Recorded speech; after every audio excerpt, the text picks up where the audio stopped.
work out here. You got these dudes who are Drake fanboys.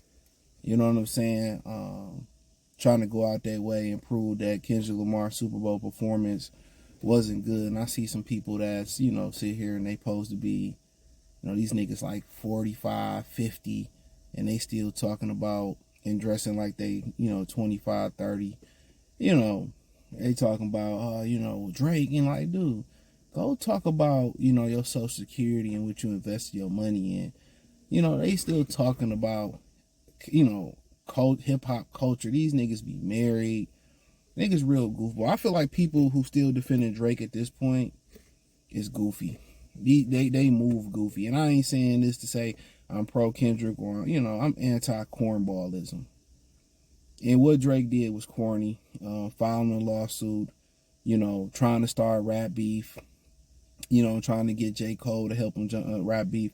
And what they trying to do is, with the, his Drake supporters or the Drake army, whatever they want to call each other, they're trying to, show videos of white people not knowing his music. Then you have other goofy people saying, well, I didn't know any of the songs. And at the end of the day, if you don't know any of the songs, when do we start measuring our culture by what people not in our culture thinks about our culture? We don't really care.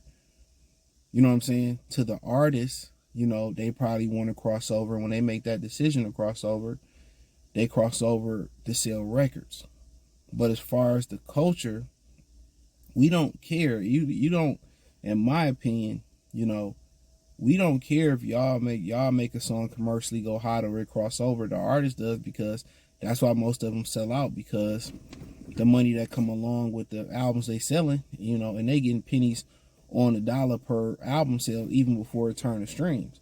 But I think it's extremely goofy, for people to say, well, if it doesn't cross over, it's not for people that's in the culture, that's fans of rap, that historically been fans of rap.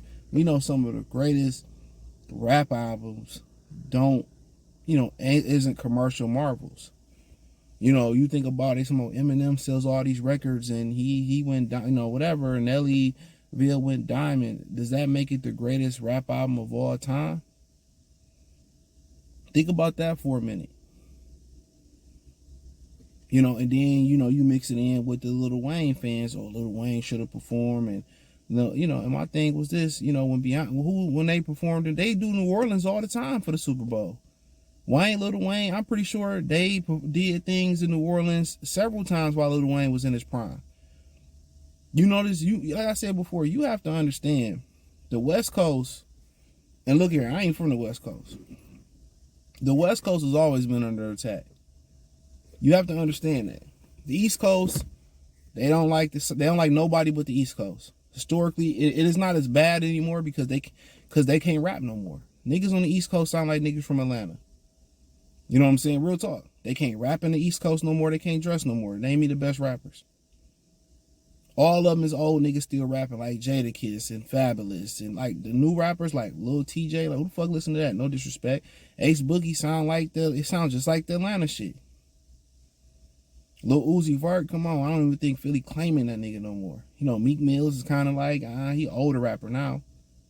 So when you start looking at it, it's either that drill rap shit, which, Chicago shit, they sound like other people. New York don't have its own sound. In Atlanta, come on. They been had a zesty sound. Wiggity higgity hoogity hoggity. Wiggity miggity higgity. So really, it's a lot of them linking up. Oh man, Lil Wayne should have did. Okay, where was this Lil Wayne push in New Orleans when they didn't perform? They didn't did the Super Bowl in New Orleans multiple times. Where was this Lil Wayne push then? They all, like, the industry has something against West Coast artists. They always have, always will. And it's funny to see that a lot of the East Coast, people couldn't get, Southern rappers couldn't get accepted out East, but they're linked together. Oh yeah, I agree with them East Coast niggas, and Lil Wayne should have got it. Have y'all seen Lil Wayne perform? Have y'all looked at that crackhead? Did y'all see the concert that him and Drake did? And they had to read off the teleprompter of their lyrics? He had to rap off a teleprompter. This nigga's a whole fiend, bro.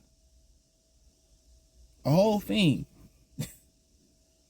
So it's the whole industry. Oh, we should have been Lil Wayne, and it's devastating that it wasn't Lil Wayne that got to perform. And well, man, I just think it's not fair. Life ain't fair. Life ain't fair. Kendrick Lamar was the hottest artist last year.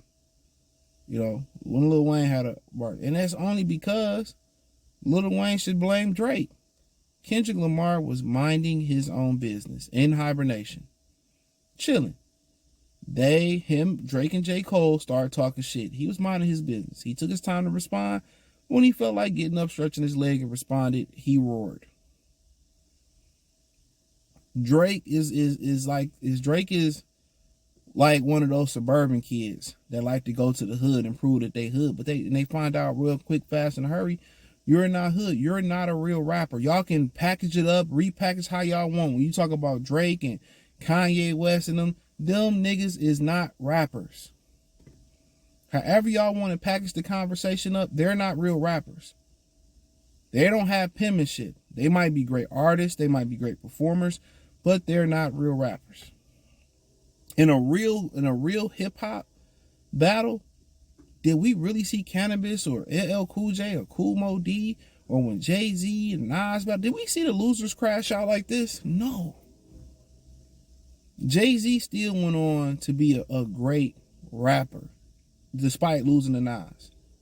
Kool Moe Dee and LL still went on to be great. Cannabis, not so much, but that is what it is. Some people are subjective who won that fight, even though 99% of your fans were high heels, and LL said 99.9% of your fans don't exist, and that pretty much it. But yeah, you think through all the great hip hop battles throughout history, even Ja Rule and 50. Ja Rule, the only people that called the police was 50 Cent, but that's another argument. Don't forget, Nelly was battling niggas like KRS-One because he said he wasn't real hip hop. I mean, nobody sued, nobody crashed out. A couple niggas got shot, killed, but that's a different conversation. And people defending how Drake moving and Kendrick's song wasn't that good and I didn't think the song was that. It's always these old corny ass niggas that was Dancing the Father MC, that was Vanilla Ice fans, that was MC Hammer fans. That's them. That was them, nigga. That was doing the Kid and Play dances with the hair and the clothes.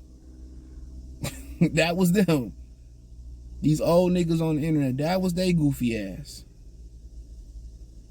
Kwame with polka dot ass niggas, man. Anybody that's still riding with Drake and co-signing Drake, they're goofy. Don't listen to nothing they say, they're goofy. Not saying, hey man, he don't make good music, and no. Good music, good motherfucking surrogate of music. He's goofy. But hey, and turn around and say, oh man, his performance was trash because I got allegiance to Drake and this, that, and the third. Okay, then hey. When they asked Drake to do it, why didn't Drake do it? Oh, Drake turned the Super Bowl. He's a cornball. He's a cornball. Academics, cornball. Him, cornball. And if you was to ask academics and somebody was to compose, let's just say a hip hop test since the turn of the century, since 2000, you could put Drake and DJ academics together. You gave them a quiz of 30 to 50 questions, probably not even that many. Them niggas would fail that test. Even with you curving the grading scale like these public schools do in the United States, they will fail that test. But hey, appreciate y'all. Check out the music entertainment playlist, Real 101 playlist. Hit the link tree, join the Patreon. Follow me on X, Instagram, Spotify, Amazon, Kick, Twitch, the whole nine. Peace.